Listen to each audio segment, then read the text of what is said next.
जीवं दौवं जिन्वरवसहेण जीर्णिष्ठं देविन्दविन्दवन्दं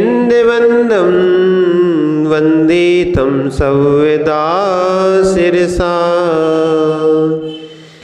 पंच परमेष्ठी भगवाने की परम पूज्य आचार्य भगवान नेमीचंद सिद्धांति देव की, परम पूज्य आचार्य भगवान ब्रह्मदेव सूरी महाराज की, परम पूज्य गणाचार्य गुरुवर विराग सागर जी महाराज की।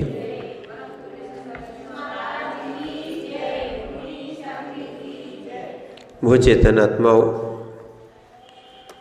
आचार्य भगवान नेमीचंद सिद्धांति देव ने यहाँ पर बंद की बात प्रारंभ की कि जीव ने बंद जो किया है आश्रव पूर्वक किया है, और बंद का ही परिणाम है कि जीव अनंत काल से संसारी है। बंद के कारण भी दिए थे तत्वार सूत्र में, वो मूलतः आश्रव के कारण थे। क्या थे? आश्रव के कारण थे, पर उनको आचार्य भगवान ने वहाँ ना दे के, यानी 6वें अध्याय में ना दे के सीधा 8वें अध्याय में दिया था। और बंद के 5 कारण जो अभी यहाँ पर आश्रव में बताए थे, वो ही बंद के 5 कारण यहाँ तत्वार सूत्र के 8वें अध्याय में बताए। तो ऐसा क्यों हुआ कि आचार्य नेमीचंद स्वामी कह रहे हैं आश्रव 5 प्रकार से होता है, और ठीक है, और उमा स्वामी क्या बोल रहे हैं, बंद 5 प्रकार से होता है। अंतर कुछ नहीं है, जहाँ आश्रव है उसके बाद बंद है ही। दोनों के दृष्टियों को लेके चलना कोई विरोध नहीं है। क्या है, उनकी दृष्टि आश्रव की थी, तो उनने आश्रव में वहाँ पे समावेश किया। और संसार वास्तविकता में देखा जाए, कर्म जो है ना, ये कर्म ही बंधते हैं। आश्रव होता है, आश्रव से यहाँ पर कौन से ज्ञानावरण आदि जो है ना कर्म बंधते हैं, यानी भावाश्रव द्रव्याश्रव जो होता है। अब उन्हीं को जो रुक जाते हैं, यानी ध्यान रखना, आश्रव यानी आना, आश्रव यानी आना, आश्रव यानी आना। और जहाँ जीव के वो परिणाम या कर्म रुक गए, कर्म आए और रुकना होता है बंध। इसका उदाहरण आपने पढ़ा तत्वार सूत्र में, 7 तत्वों के नाम जब बताए थे, उसमें एक उदाहरण दिया है एक नाव का। ठीक है, नाव चलाने वाला नाविक जीव, नाव अजीव।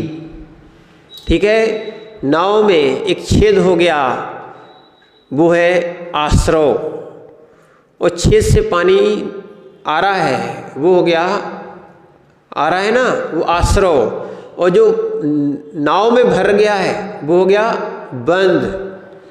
ठीक है, बंद रहा है ना, वो हो गया, रुकता जा रहा है, वो हो गया बंद। और यदि निरंतर आश्रव होता रहा, बंद होता रहा, तो क्या होगा, ये आप भी समझते हो। क्या हो जाएगी? जो पार करने आए थे वे, उसमें जो यात्रीगण बैठेंगे उस नाव में जिसमें छेद है, वो सब के सब बेचारे डूब जाएंगे। ऐसे ही हम भी एक धर्म नाव में बैठे हैं कि हम यहाँ से पार हो जाएंगे। अगर वास्तविकता में आश्रव बंद को नहीं समझा, इनको नहीं रोका, क्या है, यानी अगर आपको पार करना है और छेद भी हो गया है, कोई बड़ी बात नहीं। क्या है, जीव अशुद्ध तो अनादिकाल से है ही, इसीलिए तो संसार में है। इसीलिए क्या है, छेद हो गया, कोई बड़ी बात नहीं है। आश्रव तो कई जन्मों से चला आ रहा है, इसलिए तुम संसार में है। अब आश्रव के द्वार को, यानी उस छेद को बंद करना है। अज्ञानी जीव रोता है कि छेद हो गया, छेद हो गया। ज्ञानी जीव विवेक से पुरुषार्थ करता है, छेद बंद कर दो, कौन सी बड़ी बात होगी। चाहे व्रतों में छेद हो जाए, समझना, व्रतों में छेद हो जाए, सामान्य नहीं समझना इस बात को।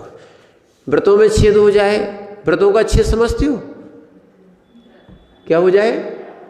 छेद यानी छूट जाए। इसीलिए प्रतिक्रमण में एक शब्द आता है, छेदोवट्ठा हो मध्यम। छेदोपस्थापना नाम का चारित्र्य ही है। जो छेद हुआ है, जो व्रत छूटे हैं, है ना, जिनमें दोष लगा है, जो छूटे हैं, उनकी पुनः स्थापना करना। इसीलिए उन व्रतों को स्थापित करते हैं। और फिर क्यों? वो छेद को बंद करना, यानी कि छेदोपस्थापना करना का अर्थ ही है कि संवर करना। क्या करना? आश्रव को रोकना, संवर। आश्रव को रोकना, संवर। और उसी संवर में आपके जो कर्म बंधे हुए हैं, यानी जो पानी नाव में भरा हुआ है, उस पानी को पुरुषार्थ पूर्वक आपको चाहे हाथ से चाहे किसी पात्र से उस पानी को आपको खाली करना है। भरी नाव आगे नहीं चलेगी। ज़्यादा भर गई डूब जाएगी, भरी होगी थोड़ा सा अगर कोई लहर आदि आई तो संशय रहेगा। इसलिए खाली नाव होना चाहिए। कैसी होना चाहिए? खाली नाव होना चाहिए, पानी से भरी नहीं होना चाहिए। सामान तो भर के जाते हैं, पर फिर भी कैसी होना चाहिए? पानी से खाली होना चाहिए। ऐसे ही जिसको संसार समुद्र पार करना है, उसको कर्म से खाली होना चाहिए। हम कर्म ना भरें। अभी कर्मकांड का बहुत अच्छा विषय चल रहा था, कभी सुनोगे तो आपके होश उड़ जाएंगे। पेन कॉपी निकाल लो, काम आएगा। क्या है? पेन कॉपी निकाल लो, काम आएगा। अगर मिथ्या दृष्टि जीव या मिथ्यात्व की उत्कृष्ट स्थिति बताई है, मिथ्यात्व की जब स्थिति बनती है, अगर वो एक इंद्रिय को बन रही है तो एक सागर की बनेगी। एक सागर तक बन गई ना, जब उदय में आएगा फिर एक सागर तक वो मिथ्या दृष्टि रहेगा। किसको? एक इंद्रिय को एक सागर, दो इंद्रिय को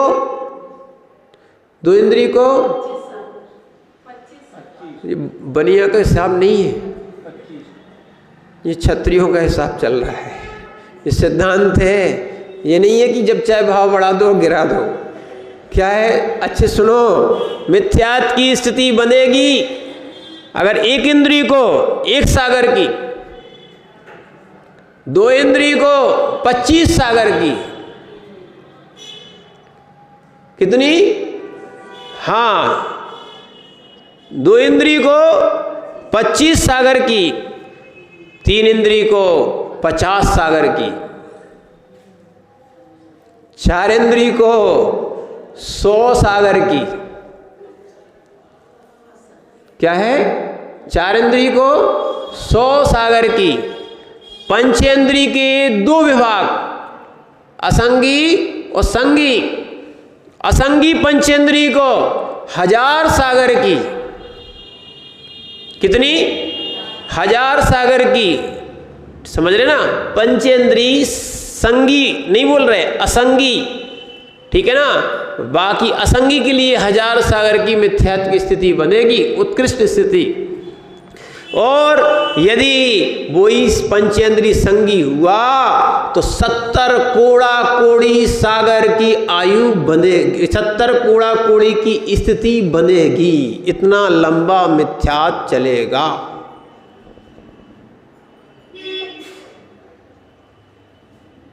कितना चलेगा? 70 कोड़ा कोड़ी की स्थिति बन जाएगी। किसकी? संगी पंचेंद्रिय जीव की, और उसमें मनुष्य की तो पक्की ही है।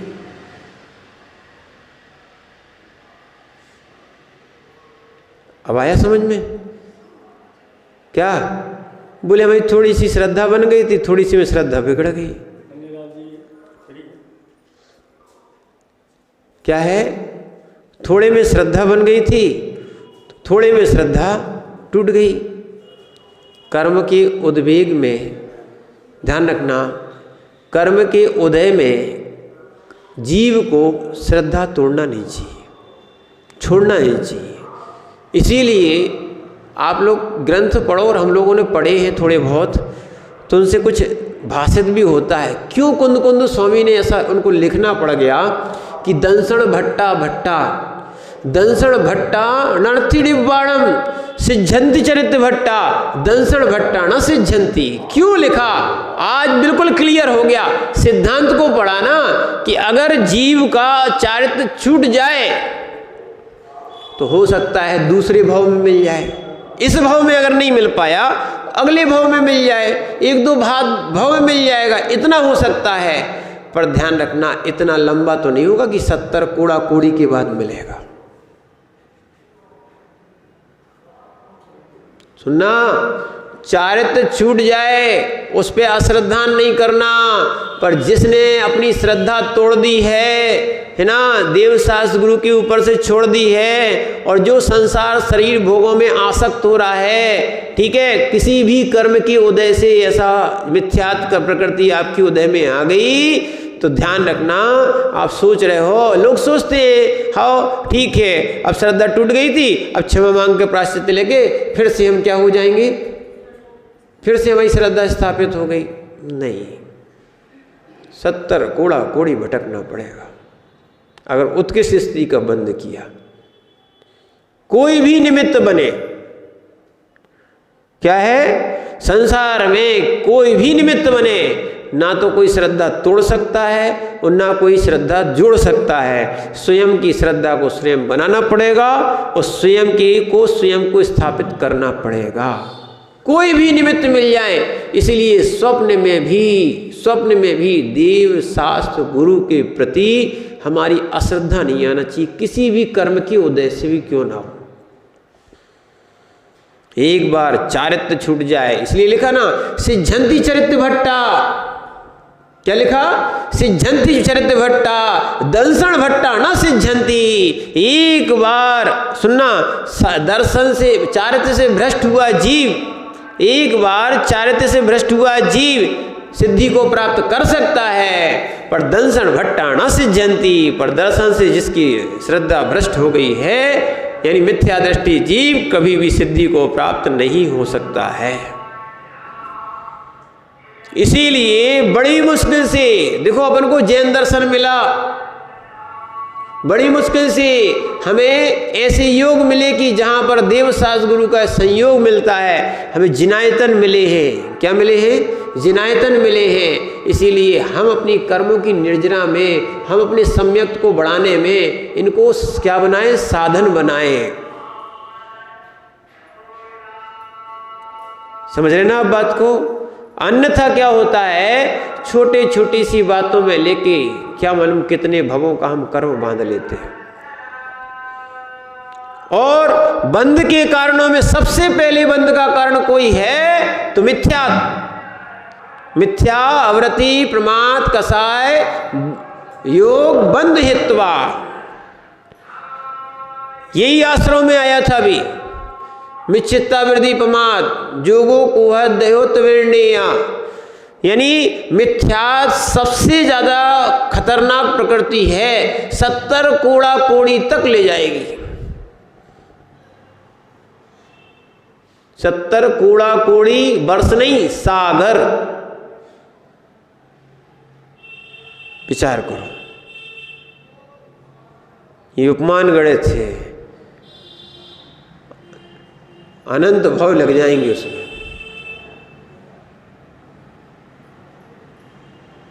क्या है? 70 कोड़ा कोड़ी सागर में बचाओ कितने कल्प काल बीत जाएंगे, क्योंकि 20 कोड़ा कोड़ी सागर का एक कल्प काल होता है। कितना होता है? 20 कोड़ा कोड़ी सागर का, यानी एक पहले काल से लेके छठवें काल और छठवें काल से लेके पहला काल, ये दोनों को मिलाओगे, उत्सर्पणी और अवसर्पणी मिलाओगे, ठीक है ना, तो क्या होगा? एक कल्पकाल। 20 कोड़ा कोड़ी का। और दूसरा कल्पकाल 20 कोड़ा कोड़ी का। तीसरा कल्पकाल 20 कोड़ा कोड़ी का। यानी 3 कल्पकाल नहीं, 3.5 कल्पकाल बीत जाएंगे, तब जाके तुम्हारी मिथ्यात्व की स्थिति पूर्ण होगी। अब उसमें कितने भाव धारण करोगे? और ज्यादा किसी से मिलते हो तो मिल लो। जैसे समूह शरण को छोड़ने वाले भगवान महावीर के मारीची पर्याय का जीव, जिसकी थोड़ी सी अश्रद्धा हो गई, क्या है, कितने करोड़ों भाव वो जीव अभी कौन कौन सी गति में गया था। कहीं अकौआ बना, कहीं वेश्या बना, मात्र समूह शरण को छोड़ दिया। क्या छोड़ दिया? इसीलिए कोई क्या है, कितना भी संबंधी आ जाए, कोई कितना भी अपना प्रिय आ जाए, कोई कितना भी अपना हितैषी आ जाए, पर उसके कारण कहीं भी हमें अपनी श्रद्धा नहीं छोड़ना चाहिए, मिथ्यात्व में प्रवेश नहीं करना चाहिए। हमारा स्वयं का पुरुषार्थ है मिथ्यात्व उदय में लाना और मिथ्यात्व को छोड़ना। दृढ़ श्रद्धान होना चाहिए। यानी अभी मिथ्यात्व निकल चुका, यही निकला था। मिथ्यात्व कैसे कहते हैं? जो मिथ्यात्व प्रकृति के उदय से जीव के विपरीत या उल्टे परिणाम बनते हैं, वो मिथ्यात्व प्रकृति है। क्या है? ये भावाश्रव में ही आचार्य महाराज ने लिखा था, क्या है, जो विपरीत अर्थात उल्टे आग्रह को उत्पन्न कराने वाला है, उसको क्या बोलते हैं? मिथ्यात्व। इसीलिए कितने भी कारण बन जाएं, अपन को अपने सम्यक्त की रक्षा करना है, अपने परिणामों की विशुद्धि की रक्षा करना है। और यही है, जो जीव जितना स्वाध्याय करता जाएगा उसको समझ में आएगा कि कैसी कैसी अज्ञान दशाओं में हमने क्या क्या किया। इसीलिए मोक्ष की साधना में सबसे पहले सम्यक्त की साधना है। भवो भवो लग जाते हैं। जिसकी सम्यक की साधना शुरू हो गई, उसका अर्धपुद्गल मात्र से संसार रहता है, वो भी बहुत लंबा है, पर फिर भी क्या है, और शीघ्र तीव्र से पुरुषार्थ करेगा तो वो शीघ्रता से आके अपना कल्याण कर लेता है।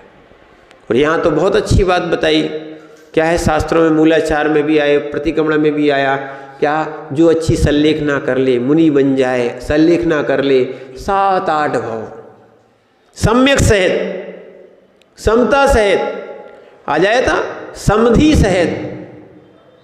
किसके साथ? समधि सहित। यानी ऐसी बुद्धि हो जाए, ये 10वीं प्रतिमा की बात बता रहे थे, न राग न द्वेष। इसीलिए तो देखो मुनिराज भी अब जहां पड़ जाते वहां चले जाते, कोई निमंत्रण थोड़ी है। और ऐसे ही ध्यान रखना, जब जीव व्यापार में शत्रुता नहीं रखता है, क्या नीरज भैया, तुम्हारा दुश्मन तुम्हारी दुकान पर माल लेने आएगा, दोगे कि नहीं दोगे? हैं? व्यापार में ऐसा कर सकते हो तो धर्म में क्यों नहीं कर सकते हो?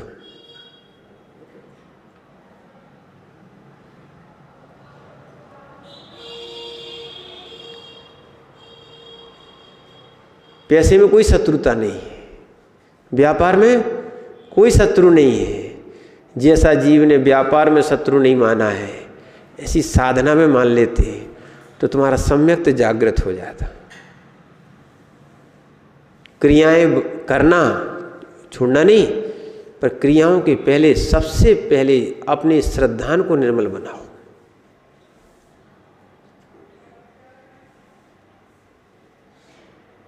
क्या है?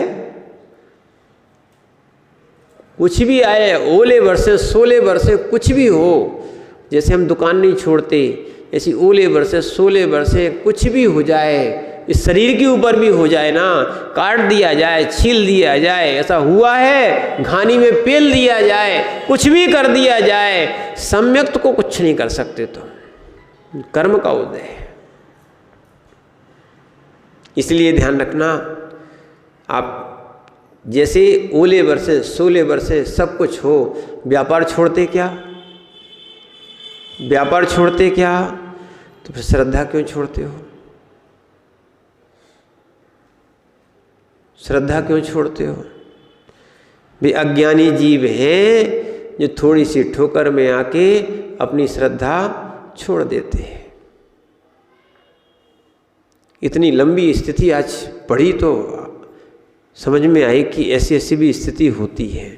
लगभग ये 142 कौन सी थी, 144 नंबर की ये कर्मकांड जी की गाथा है। स्वाध्याय से स्थिरता आएगी कि कहाँ अज्ञानता में काम कर दिया था कि थाली नहीं मिली तो थाली फेंक दी, थोड़ी सी कसाय उदय में आ गई तो थाली फेंक दी। ध्यान रखना, श्रद्धा होना चाहिए। क्या अपन ऐसी दुकानों पे करते क्या? करते क्या? अगर नौकर नहीं आता है तो कौन काम करता है? सेठ जी काम करते, सेठ जी, ठीक है ना। ऐसी जैसी समता आपने अर्थ के लिए की है, वैसी समता अगर परमार्थ के लिए कर लोगे तो परमार्थ खुल जाएगा, मोक्ष मार्ग खुल जाएगा। इसीलिए ये बंध भी से बच सकते हैं तो इस पुरुषार्थ करो। भले नाव में पानी आ गया हो पर हम पुरुषार्थ करेंगे सम्यक कि हम अपने ही हाथों से या पात्र से उस पानी को बाहर निकालेंगे। भले ही कर्म बंध गए हो मिथ्यात आदि से, हम सम्यक्त के पात्र से, किससे? सम्यक्त के पात्र से उन सारे कर्मों को निकालने का पुरुषार्थ करेंगे। और ध्यान रखना, जिस जीव ने सम्यक्त ग्रहण कर लिया, बहुत सारे कर्मों को बांधने के योग्य है ही नहीं हो। क्या है? 16-25-0, 16-25-0 यानी 16 और 25, तीसरे में विच्छुत्ति की बात बता रहे हैं। 16 यानी पहले गुण स्थान में 16 प्रकृतियों का विच्छुत्ति हो जाती है कर्म की, जो 148 होती है ना, 16, और दूसरे में कितनी हो गई? 25। तो कितनी हो गई? दोनों मिलाओ तो कितनी हो गई? कितनी हो गई? कैसे 41 हुई? हाँ, 25 और 16 कितनी हो गई? 41। 41 प्रकृति उसकी विच्छुत्ति हो चुकी है, अब बंधेगी नहीं। और उसमें भी क्या? नरक गति, नरक आयु, ठीक है, और त्र्यंच गति, त्र्यंच आयु, स्त्री, ये सारी चीजें यहाँ पर समाप्त हो गई हैं। और यदि सम्यक दृष्टि जीव है मनुष्य तो नियम से वो देव आयु ही बांधेगा। त्र्यंच भी गई, मनुष्य भी गई, नरक भी गई, अब बताओ देव आयु मिलेगी सीधी सीधी। इसीलिए सम्यक तो बहुत हित करता है। श्रद्धा सही बनाओ। कोई कुछ भी कह दे, अपन को तो अपनी श्रद्धा निर्मल बनाना, देव शास्त्र गुरु के ऊपर निर्मल श्रद्धा रखना है। तो इसीलिए इस चीज़ को समझना। तो आचार्य महाराज यहाँ पर समझा रहे थे क्या? बज्जदी कम्मम जीर्णदु, हो गया थी, गाथा हो गई थी ना? नहीं हुई?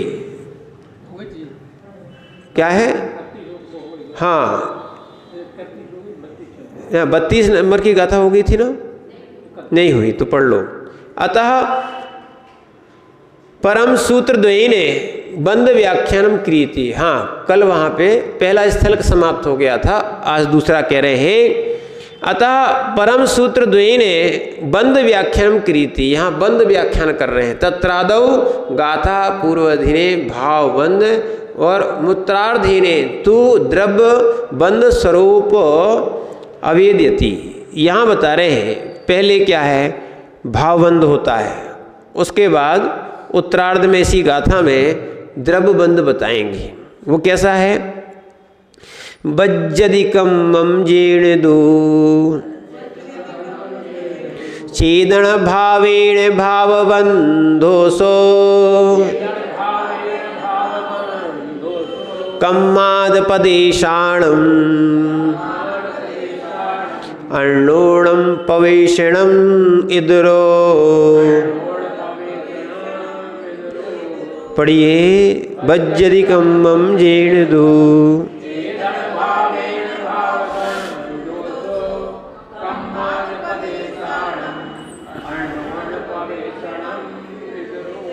बज्जति बंधता है, किससे बनता है? बद्धते कर्महीन तु। और कौन? चेतन भावेण, यानी जिस चेतन भाव से, जिस चेतन भाव से कर्म बंधता है उसे भावबंध। जैसे अपन ने भाव किए, क्या किए? हाँ, चेतन भाव किए थे, वहाँ आश्रव हुआ, आश्रव के बाद वही भाव बंध भी करा रहे हैं। तो चेतन भाव से कर्म बनता है, वह भावबंध है। और आने को आश्रव बोलते, रुक गया सो बंद हो गया। देखो कसाय आई तो तुमने रुका ली तो बंद हो गई, निकल जाती तो बंद नहीं होता। उदय आया, उस कसाय में अपने उसको रोका नहीं, यानी ऐसा नहीं सोचना कि हमें कसाय का उदय आया सो हमने गाली दे दी, सोचिए क्या हो गया, निर्जरा हो गई। नहीं, ये तो बंद गई। ये क्या हो गई? बंद गई। इस चीज को बड़े बड़े बड़े बड़े साधक लोग साधते हैं। बड़ी साधना है, कसाय को नहीं बदलने देना बहुत बड़ी साधना है। विपरीत परिस्थिति मिलती है, क्षमा भाव रहे, ये उत्तम क्षमा धर्म है। क्या है? विपरीत परिस्थिति मिलने पर भी जीव को कसाय भाव ना आए। क्या है? नहीं तो जब कर्म में कोई दिक्कत नहीं होती, यानी कि कोई कर्म का उदय नहीं चल रहा है, तो वैसे सब शांति सागर बैठे। कैसे बैठे? सब आनंद से सुन रहे हैं। जब कर्म का उदय आए तब शांतिनाथ या शांति सागर बन के बताओ।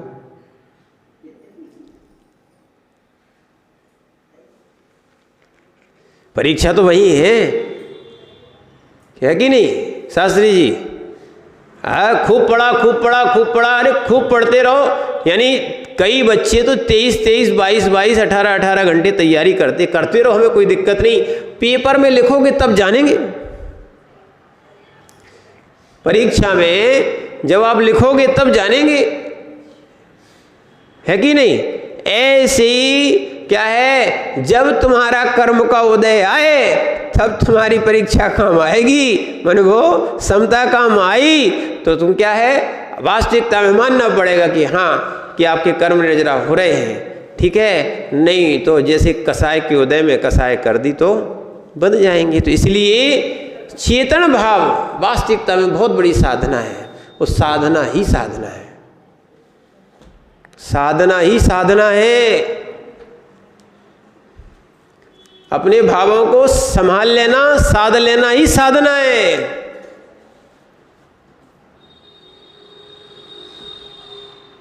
भाव कौन कहता है भाव नहीं समझते?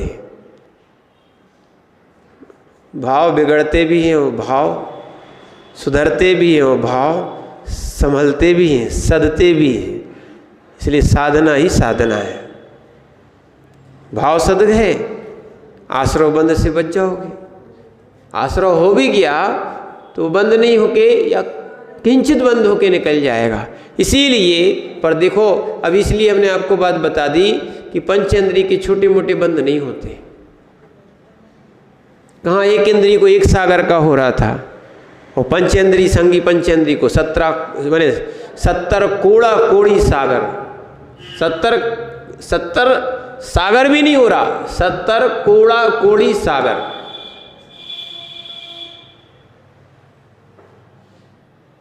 इसीलिए अब इसी अपेक्षा से लगाओ, जब जीव सुनना जब जीव इतने इतने इतने परिणाम अच्छे बनाने वाला है या बुरे बनाने वाला है तो अच्छे भी बना सकता है।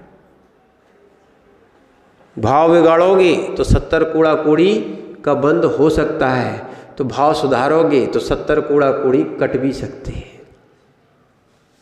जब पक्ष है तो विपक्ष भी होता है। क्या है? जब बंद है तो निर्जरा भी है। जब निर्जरा में आएंगे तब समझ में आएगा कि बंद है, तो नहीं तो रोने मत लग जाना कि महाराज पंचेंद्री बन गए, 70 कूड़ा कूड़ी का बंद हो रहा है, अब तो हम कुछ कर ही नहीं सकते। नहीं, ये नियतवाद पे या पुरुषार्थहीनता पे नहीं जाना, अपना सम्यक पुरुषार्थ करना, यानी सम्यक को तो लाना ही लाना, जिससे कि अच्छे जो बड़े बड़े धुरंधर, ये कहा जाए पर्वत जैसे पहाड़ हो, वे भी सम्यक के आगे टिकते नहीं है। कर्म का युग था, अज्ञानता में बांधा था, ज्ञान अवस्था में काट देंगे। अब जैसे कोई इधर आए मंदिर में, अंधेरा है अंधेरा है अंधेरा है, अब अंधेरा कहने से क्या होगा? अंधेरा भाग जाएगा क्या? है ना? लड़ लो, अंधेरा है अंधेरा है, अब खूब लड़ लो, लड़ने से अंधेरा चला जाएगा क्या? चला जाएगा क्या? पुरुषार्थ कर लो, चीरे से क्या है, प्रकाश कर दो, दीपक जला लो या जो भी कर लो, तो उससे क्या हो जाएगा? लाइट या प्रकाश जैसे भी बने, क्या है, प्रकाश कर दोगे, ना किसी से लड़ने की आवश्यकता, ना किसी को भगाने की आवश्यकता। नहीं तो लाठी लेके भी बैठ गए तो क्या अंधेरा निकलेगा? नहीं निकलेगा। ऐसी जो अंदर अपने कर्म बंधे हुए हैं उनको सम्यक का प्रकाश कर दो कि कर्म का उदय था, स्वज्ञानता में बांधे थे, अब कोई दिक्कत नहीं, इतना ज्ञान हो गया कि अब छोड़ना है। सीधा सीधा उदाहरण राजा श्रेणिक का है। नरकायु का बंद किया था कि नहीं? किया था, हो गया। मुनिराज के मारने के भाव से उसने कुत्ते छोड़े थे, फिर उसके बाद सर्प, गले में सर्प डाला था, उनकी नरकायु का बंद हो गया। और उसी जीव ने भगवान के, माने पहले नंबर तो उन्हीं मुनिराज का, उस सर्प जो है ना बात बताई, निकाली, तो वो परिणाम क्या है, द्रवीभूत भूत हो गया कि 3 दिन हमने इन महाराज के ऊपर उपसर्ग किया, बड़ा दुख किया, और गर्दन चढ़ाने के भाव आ गए कि अपन इनको गर्दन चढ़ा लें तो प्रायश्चित अपना होगा। ठीक है, ऐसे आत्मग्लानि जिनको हो गई, उन आत्मग्लानि के परिणाम से उस श्रद्धा होने से उसी समय सम्यक्त हो गया। नरकगामी जीव को सम्यक्त हो गया, नरकगामी जीव को सम्यक्त हो गया। ये तो ठीक है, ऑफ समय सम्यक्त हुआ था, कितनी देर के लिए? कितनी देर के लिए? महाराज भी कैसे मिले थे? उन्होंने भी श्राप नहीं दिया था, आशीर्वाद दिया था। क्या दिया था? 3 दिन उपसर्ग करने के बाद भी धन्य है यशोधर मुनिराज को, उन्होंने उनको आशीर्वाद दिया, ठीक तथास्तु। और ये भी बता दिया कि श्रेणिक आत्मघात करना महापाप है, यानी इनको वास्तविकता में ज्ञान है। कौन सा? भविष्य के ज्ञाता है, मन पर है ज्ञान है, मन की बात समझ गए, ठीक है ना? भविष्य की ज्ञाता तो ठीक, अवधि ज्ञान तो ठीक, मन पर है ज्ञान है, अंदर की बात समझ गए कि नहीं, आत्मघात नहीं करना। कोई शीश चढ़ाने से कोई प्रायश्चित नहीं होता। क्या है? शीश चढ़ाने से, शीश उतारने से कोई प्रायश्चित नहीं होता। क्या है? श्रद्धा से सिर झुकाने से और अपनी विनय भाव प्रकट करने से और कर्मों को काटने से, ये सही प्रायश्चित होता है। मर जाना कोई प्रायश्चित नहीं है, मार देना भी कोई प्रायश्चित नहीं है, ठीक है ना? अपने कर्म सुधार लेना, बहुत से बिगड़े हैं, सुधरते हैं, ठीक है ना? तो इसीलिए अपनी श्रद्धा को सुधारना, उससे अपन उस बंध से बच जाएंगे, अन्यथा ये भाव बंद होगा। और उसके बाद जिस चेतन भाव से कर्म बनता है वह भावबंध है, और कर्म तथा आत्मा के प्रदेशों में एक दूसरे में प्रवेश हो रहा है, मिल गए, जैसे दूध और पानी दूध और पानी मिल गए, अर्थात कर्मों और आत्मा का, प्रदेशों का एकाकार होना, यह क्या हो गया? द्रव्य बंध है, ऐसा जानना चाहिए। ओम नमः सिद्धे।